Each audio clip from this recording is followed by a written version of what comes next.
Hey everybody, happy November. It is the official start of the holiday season. We're excited. We have some really amazing things happening this year. So we are having our regular annual holiday party that we do every year with Santa and gingerbread houses and the coat drive. So stay tuned for that. You'll see an email about it this week, inviting you. We are super excited this year. This will be the first year that we do this. We have coordinated and are hosting a holiday home tour in our favorite neighborhood, Forest Hills in Smyrna. And we have some amazing houses on the tour this year. I'm super excited. That is also benefiting Story International, a charity that we support, and we'd love for you to learn a bit more about. So without further ado, let's get into the stats. So here we are, October monthly market stats for the Metro Atlanta area. Now, I'm sure you guys are seeing the headlines, you're reading all the scary stuff out there, all the fearful stuff that the market is completely tanking and crashing. And while the numbers, like the percentages, year over year difference in where we are right now versus where we were last year seem daunting, the fact is that the market has not crashed yet. Will it? I don't know. I mean, I wish I had a crystal ball. The experts are saying likely not. Will we see a dip? Yes. Will we see a major dip in the amount of transactions that happen over the next year? Yes. Less people will be transacting. Will prices drop dramatically? Likely not. And there's a few reasons for that. One is just we're still in a very big shortage of inventory. There's just not enough houses. And so that's going to continue to keep pressure on houses up. Now, demand for houses has dropped. And when I say prices, I mean values, home values. So generally we have this trend line, right, where houses are appreciating every year, 4 to 6% or something. Let's say that that's like the normal trend line. That's what we want to see. Well, what happened is we really got off this trend line and we saw that we had this huge bump in the last 2 years. And that happened right before the market crash in 2008. We had this huge bump and then we had a huge dip, and then it kind of came back to that trend line. Well, the difference between now and then is that we had tons of inventory coming onto the market then. Months of inventory in like 05, 06, 07, pre-08 crash was at like 6 to 10 months of inventory. And we're still at record lows with 1, 2, just now crossed the threshold of 2.5 last month. And that's not because there was a dramatic amount of houses on the market. It's because interest rates have forced buyers out of the market and demand has fallen. So a little light macroeconomics for you there. Let's get into it. So in October, we saw the median sales price at $369,900. And that is up 8% year over year. That's down about $5,000 over last month and down about $30,000 since the complete height of this year in June. June, we had the highest stats in terms of prices, days on market. The market was the strongest in June. The average is at 437,601. That's also up about 8% year over year. Down about $3,000 over September and down about $40,000 over the height in June. Price per square foot, the median's at $179. So that's up 10.5% year over year. It's down about $3 a square foot since September, $11 a square foot since June. The average is at $193 a square foot, also up about 10.5% year over year. Down about $2 a square foot over last month and down about $10 a square foot over June. So a couple things on that is, we always see some seasonality in the graphs where prices are their strongest. We have the highest sales prices and the highest price per square foot, usually in May, June, when that's, late spring, early summer sales all get recorded. You have the highest pricing. And then in the fall and winter, things kind of cool a little bit. So we always have this natural seasonality of every year, and it goes up. This year, it looks like it's a little bit more dramatic than the previous years, but it's not alarmingly so. We'll see what continues to happen over the next 6 months if we get another boost next spring, or if things really continue on this downtrend. That's what will really tell us, are we actually losing value or not? So I mentioned before, supply just crossed the 2.5 months of inventory threshold. Now, it's funny about how statistics work. So that's up 67% year over year. If you just heard a headline that said, inventory's up a whopping almost 70% year over year, you'd be like, oh my gosh, that's so much. But really, 2.5 months is like nothing.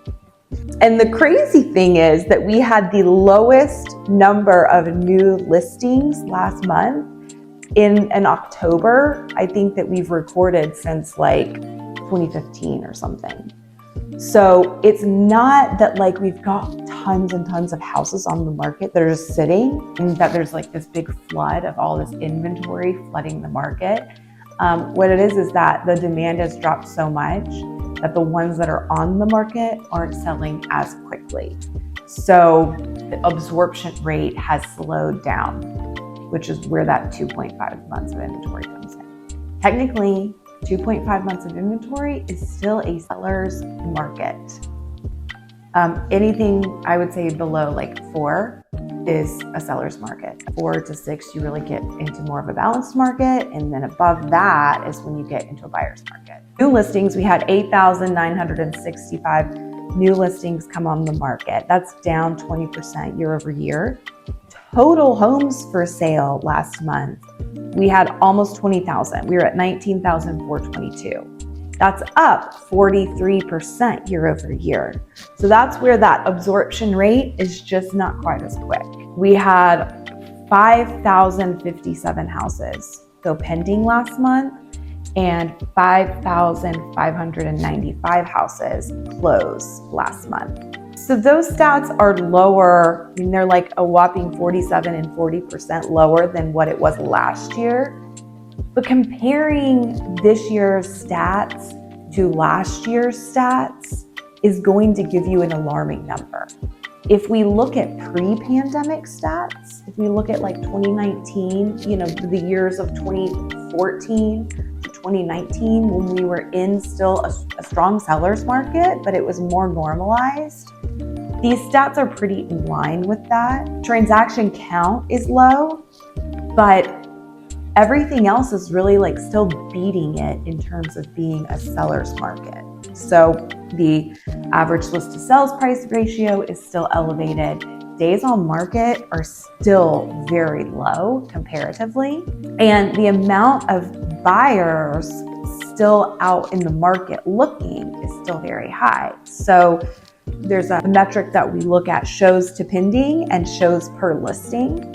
So the amount of showings that happened before a house went pending, the average was 14 showings. The showings per listing average is 5.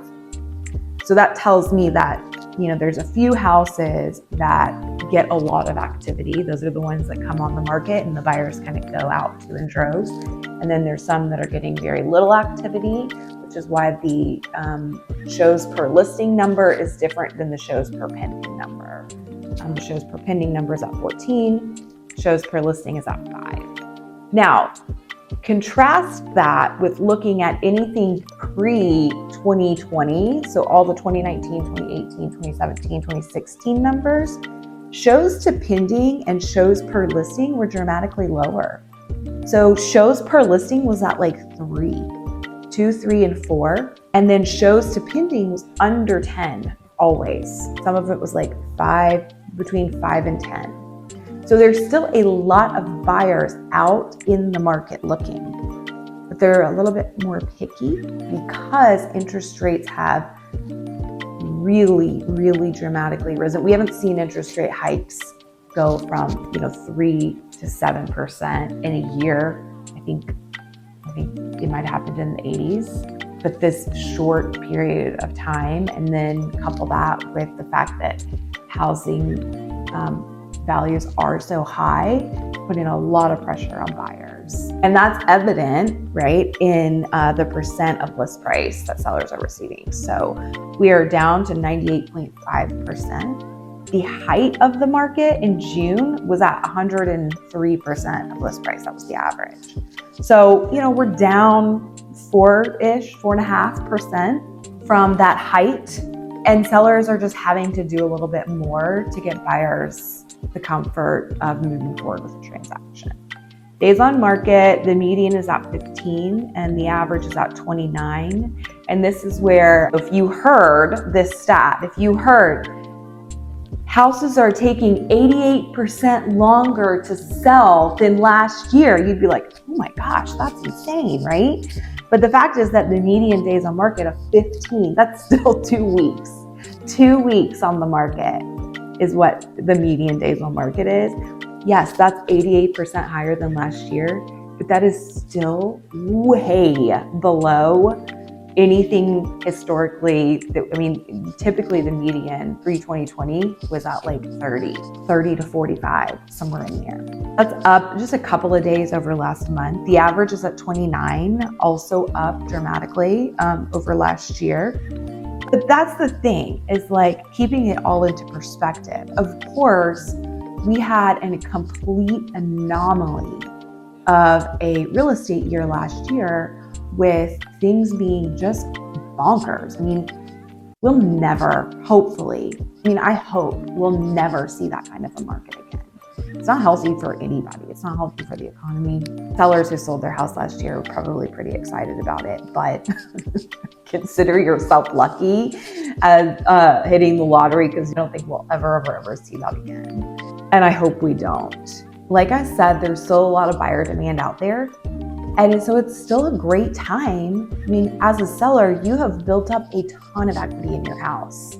And if you wanted to move in the last couple of years, but were scared by how insane the buying market was, of like, yeah, I'll sell my house in 2 seconds, but I have nowhere to go, then now might be the right time for you to hop on that opportunity. What we're seeing is that sellers are still able to get incredible prices for their house. And then on the flip side, they're able to go and buy with contingencies in place, contingencies to sell. They're able to get long contingency periods. They're able to get a lot of concessions. It really kind of makes sense. The thing that is giving people a lot of pause is just how high interest rates are right now. But there are some ways to combat that, some creative ways to combat that. So if you've had a thought about it, please reach out. We love working through the numbers and the strategies with you to see, to lay it all out for you to see, like, okay, is this a decision that I want to make right now or not? No pressure, but we'll always be there to give you the honest truth and feedback for you to make the best decision for you and your family about what's right for y'all and the timing. So if you have questions about any of that, please reach out. We love talking real estate.